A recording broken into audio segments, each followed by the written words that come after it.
Private bank space में कैसा outlook है आपका, इंडसइंड बैंक या फिर कोई भी प्राइवेट बैंक स्पेस पर अगर आप अपनी राय रखना चाहें? हमारा एक बहुत ही बुलिश स्टेज रहा है लास्ट ईयर से, और वो अभी भी कंटिन्यूड है। मुझे ऐसा मानना है कि बहुत सालों के बाद हमें बैंक्स में इतनी healthy trends, balance sheet strength, और जो सबसे बड़ा पॉजिटिविटी मुझे दिखा वो ये है कि अब क्रेडिट एपेटाइट क्लियरली दिखाई दे रहा है।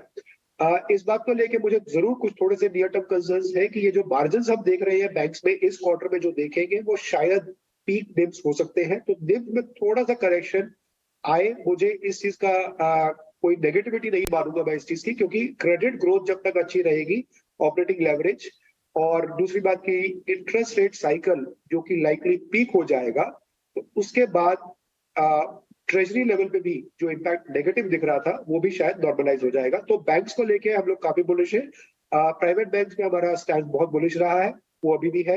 लेकिन मेरा ऐसा मानना है कि इस समय PSU stocks, PSU banks in particular, जिसमें हमने एसबीआई को as a top pick highlight किया है पिछले कुछ क्वार्टर से, उसमें भी बहुत बड़ा एक पॉजिटिव डेल्टा देखने को मिलेगा, बिकॉज ये बहुत सारे पीएसयू बैंक पिछले बहुत सालों से एक डिफरेंट फेज में अपनी बैलेंस शीट रिपेयर में थे। तो एसबीआई तो ऑब्वियसली उसमें हेल्दीएस्ट था ही था, लेकिन बाकी भी पीएसयू स्टॉक्स को देखने का समय अभी भी है, और मुझे ऐसा लगता है कि अगले 12 से 18 महीने इनमें काफी अच्छी अर्निंग्स ग्रोथ का विजिबिलिटी दिखाई देता है। ये बताइए अमित, मैं आपसे एक डिफिकल्ट सवाल पूछना चाहता हूँ, और वो है एचडीएफसी बैंक पे। अगर मैं लास्ट 2 साल का डेटा देखूं, एचडीएफसी बैंक के सारे डेटा पॉइंट्स इंप्रूव हुए हैं। स्टॉक अभी तो खैर ठीक है, 13-1400 वाला 1600 आ गया। मैं एचडीएफसी बैंक, हमारे बहुत सारे ट्विटर पे फॉलोअर्स, हमारे व्यूअर्स पूछते रहते हैं अक्सर, सर एचडीएफसी बैंक 2 साल से लेके बैठे हैं, अभी तक चला नहीं। एक मैं डेटा पॉइंट्स, 2-4 डेटा पॉइंट्स आपको रखता हूँ टेबल पे, फिर आप बताइएगा कि ये कब चलेगा। हर्ष बताइए। अब एचडीएफसी बैंक ने लास्ट 2 साल से कुछ नहीं किया, तो क्या 2023 होगा वो साल जहां पे एचडीएफसी बैंक आउट परफॉर्म करता है? और हम देखते हैं कि ये जो 2 साल में कुछ नहीं किया एचडीएफसी बैंक ने, तो उनके नंबर्स कैसे स्टैकअप होते हैं, जो कि उनका लोन बुक है वो ऑलमोस्ट 40% से इंक्रीज़ हुआ है। ऑलमोस्ट 11 लाख करोड़ पे था, आज 15 लाख करोड़ प्लस पे है। उनका जो डिपॉजिट बुक है वो भी 36% से ग्रो हुआ है। जब हम उनका एनआईआई देखें 41% से ग्रो हुआ है, और उनका पैट भी ऑलमोस्ट 40% से ग्रो हुआ है लास्ट 2 साल में। पर स्टॉक प्राइस फ्लैट 2 साल में, फरवरी 2021 से लेके जनवरी 2023 तक। तो अब ये सवाल उठता है कि उनके वैल्यूएशंस कैसे रहे, क्या तब ओवर वैल्यूड था? तो देखते हैं कि प्राइस टू बुक तब फरवरी 2021 में price to book around 4.4 times पे था, और जो लास्ट 5 इयर्स का एवरेज एचडीएफसी बैंक का प्राइस टू बुक रहा है वो 4.5 रहा है।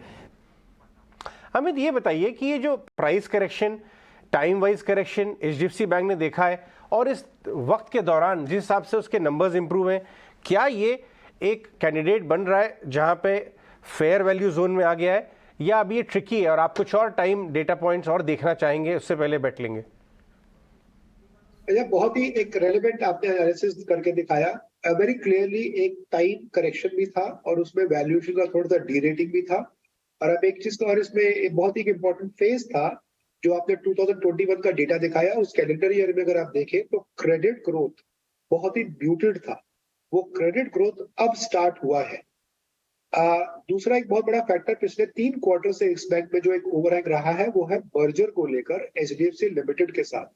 अगर आपको ध्यान हो कि April first week last year 2022 में मर्जर का अनाउंसमेंट हुआ था, और उसको लेकर बहुत सारी चीजें अभी आज भी क्लियर नहीं है कि बैंक को, मर्ज एंटिटी को, क्या आरबीआई कुछ छूट देगा, कुछ रियायत देगा रेशियोज को लेकर।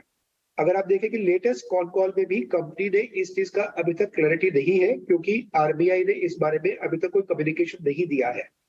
तो मुझे ऐसा मानना है कि ये जब तक चीजें क्लियर नहीं होगी, थोड़ा सा इस बैंक में आपको एक म्यूटेड परफॉर्मेंस दिखेगा।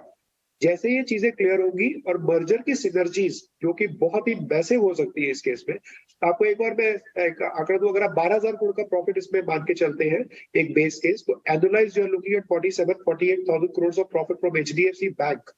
और एचडीएफसी लिमिटेड के प्रॉफिट के साथ आप इसका जो साइज अगर आप कभी एस्टिमेट करने का कोशिश करें, और अगर वो एक नॉमिनल जीडीपी पे ग्रोथ होता है, तो यार हमें बहुत बड़ी एंटिटी का फॉर्मेशन करने का देखने का हमारे को मौका मिलेगा एंड इवेंचुअली उसके रिटर्न्स भी कमेंसरेट आएंगे। हाँ, अब अगर इन्वेस्टर्स का एक्सपेक्टेशन जो कि लॉन्ग टर्म एचडीएफसी बैंक का ग्रोथ 18-19% सीएजीआर रहा है एज अ शेयर, वो आएगा कि नहीं आएगा, साइज के साथ वो थोड़ा नॉर्मलाइज होगा। लेकिन मेरा ऐसा पूरा मानना है, एचडीएफसी बैंक में मेरा पहले भी ऐसा पब्लिक स्टैंड रहा है कि इवेंचुअली परफॉर्मेंस दिखाई देगी। हो सकता है कि 1-2 क्वार्टर म्यूटेड रहे, but eventually over a period of time मैं ऐसा मानता हूं कि वो परफॉर्मेंस कैचअप कर जाएगा।